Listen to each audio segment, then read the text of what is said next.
안녕하세요, 유수입니다. 오늘은 절대 해서는 안 되는 호구되는 행동이라는 제목으로 여러분들과 즐거운 시간을 함께 하도록 하겠습니다. 아끼는 후배가 직장생활을 굉장히 힘들어해요.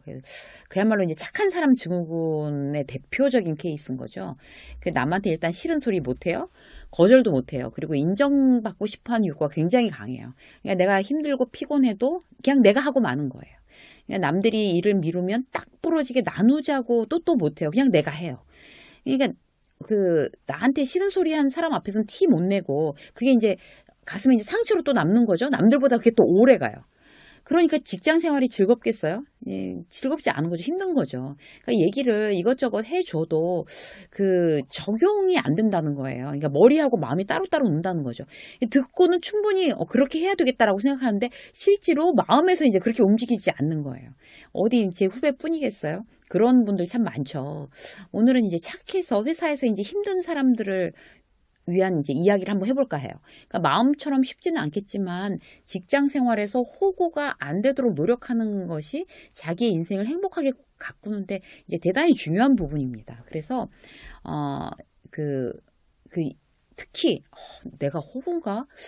내가 만만한가? 이제 이렇게 생각이 되시는 분들, 그래서 참 이렇게 다 위축이 되시는 분들은 이제 오늘 이제 이 이야기로 여러분들은 좀 이렇게 마음을 좀 셀프 트레이닝을 좀 하실 필요가 있을 것 같아요. 먼저 왜 나는 호구가 되는지 원인을 한번 볼까요? 지난번에 회피형 인간 유형에 대해서 이제 한번 이야기를 한 적이 있어요.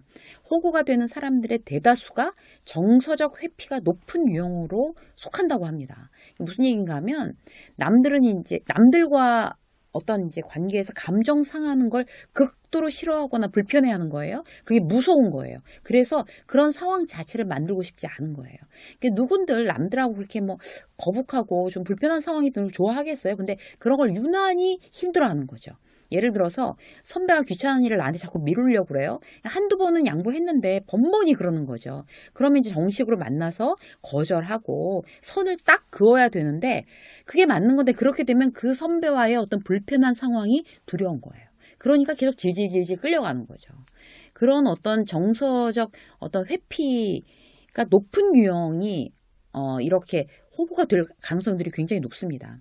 예민한 사람들은요, 자기 감정이 이제 이렇게 쿠쿠다스처럼 이제 상처 입고 부서지기 쉽고 그런 사람이잖아요. 그런데 그런 사람들일수록 상대 감정에도 예민한 거예요. 내가 예민하니까. 그래서 저 사람 좀 인상만 써도 불쾌한 티가 탁 나는 것 같아도 예민하게 탁 눈치채고 이제 아는 거죠. 그래서 멘탈 튼튼하고 좀 무심한 사람들은 남들이 불편한 기색을 해도 그랬어? 몰라? 난 몰랐는데 이러잖아요. 그러니까 이제 튼튼한 거죠. 본인은 안 힘들고. 그런데 예민한 사람들은 함께 모여서 일을 하거나 밥을 먹거나 어떤 상황이 벌어져도 누가 굉장히 불편하다라는 거를 이게 너무 잘 아는 거죠. 그러니까 본인이 더 피곤한 거예요.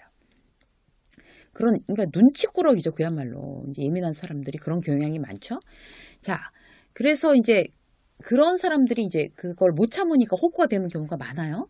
근데 이런 상황에서 벗어나야 돼요. 우리가 좀 직장 생활도 마찬가지고 일상 생활도 마찬가지고 좀 이제 행복하게 내가 좀 편하게 지내려면 내가 호구가 되면 안 되겠잖아요. 그러면 원인을 정확히 알고 이제 하나씩 해소해 나가는 게 굉장히 중요합니다. 첫째, 각자 자기 감정만 책임지자고 결심하는 거예요. 상대의 감정을 책임지려고 하지 마세요. 오바예요. 남의 감정 살피는 건 아주 마음이 넓거나 아주 멘탈이 튼튼한 사람들이 하는 거예요. 근데 거기에 섣불리 나서지 않아야 되는 거예요. 내가 멘탈도 약하고 그리고 내가 보통 이제 착한 사람 증후군이라서 내가 이제 호구가 되고 있어 지금 라고 생각이 들면 그래 남의 감정 내가 책임지지 말자 이렇게 생각하시는 게 중요해요. 특히 마음 약한 직장 상사들 정말 그야말로 이렇게 좀 이렇게 느슨해지고 나사 빠진 것 같은 후배들이 마음에 안 드는 거예요. 일을 그렇게 하다가 분명히 저러다 이제 실수하는 것 같은 거예요.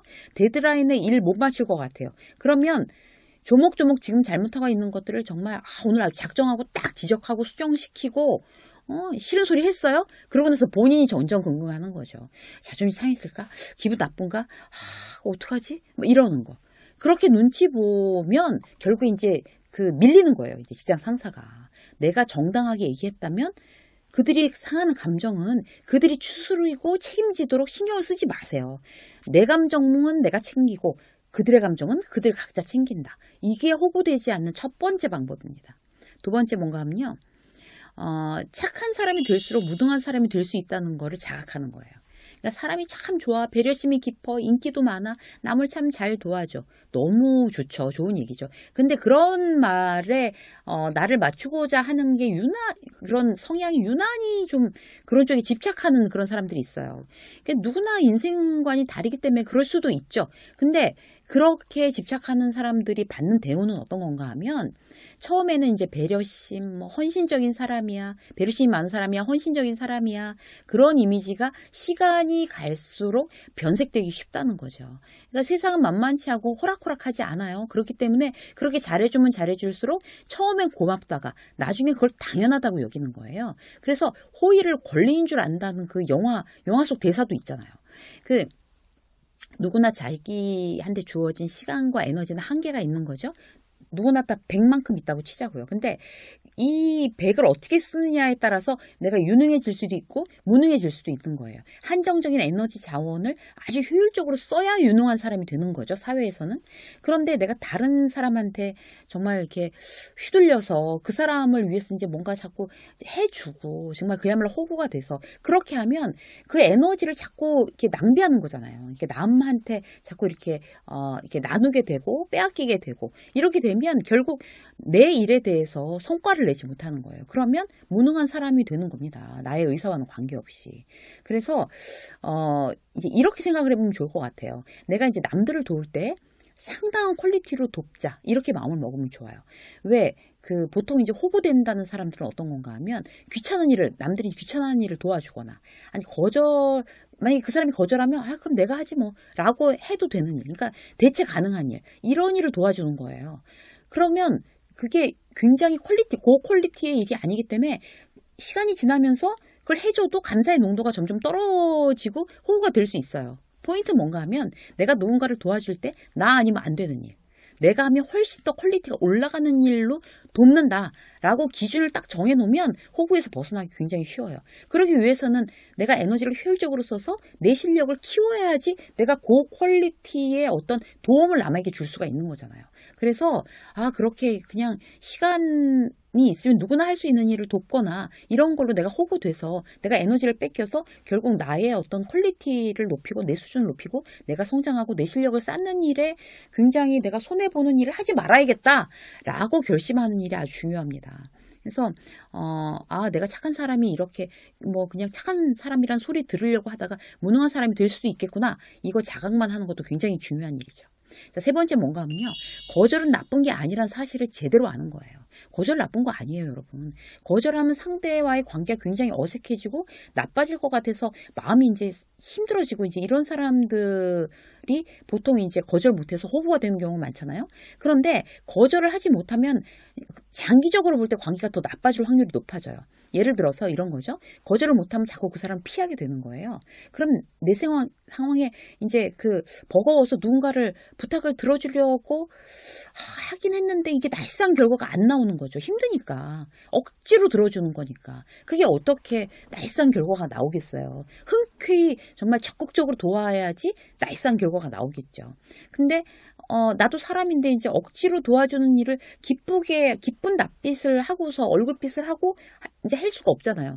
그런데 굉장히 성실하게 내 일을 도와주던 후배가 그냥 마지못한 불만스러운 표정으로 도와줬다. 그러면 내가 무리하게 부탁을 했구나. 정말 미안해. 이렇게 생각하는 게 아니고 얘 봐라. 이렇게 되는 거예요. 그렇기 때문에 결국에 거절 못하고 질질 끌려가면서 그 일을 해주면 그 사람과의 관계를 더 나쁘게 만들 수 있습니다. 내가 정중하게 이런 이유 때문에 이렇게 도와드릴 수가 없습니다라고 죄송합니다. 라고 얘기하면 차라리 그 사람과의 관계가 깨지지는 않는 거죠. 직장 상사한테도 무슨 개인 심부름까지 막 술시중 다 들어주고 이러다가 충성맹세 목숨을 바치겠습니다 이러다가 나중에 약간만 오늘은 약속이 있어서 제가 안 되겠습니다. 제가 요새 몸이 안 좋아서 안 되겠습니다. 그러면 사람 변했다는 소리 듣는 거예요.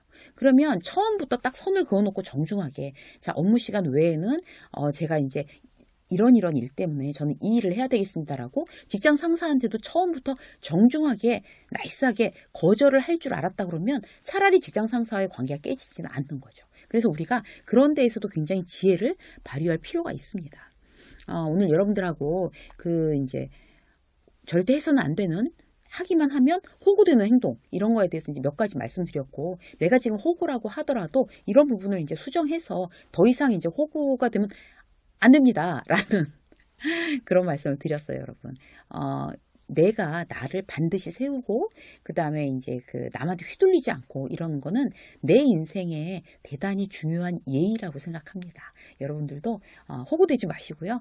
늘 당당하고 좀 멋지게 그렇게 지혜롭게 직장생활, 사회생활 하시는 여러분들이 되시기를 응원하겠습니다. 유세민 직장서 오늘 여기까지 하겠습니다. 고맙습니다.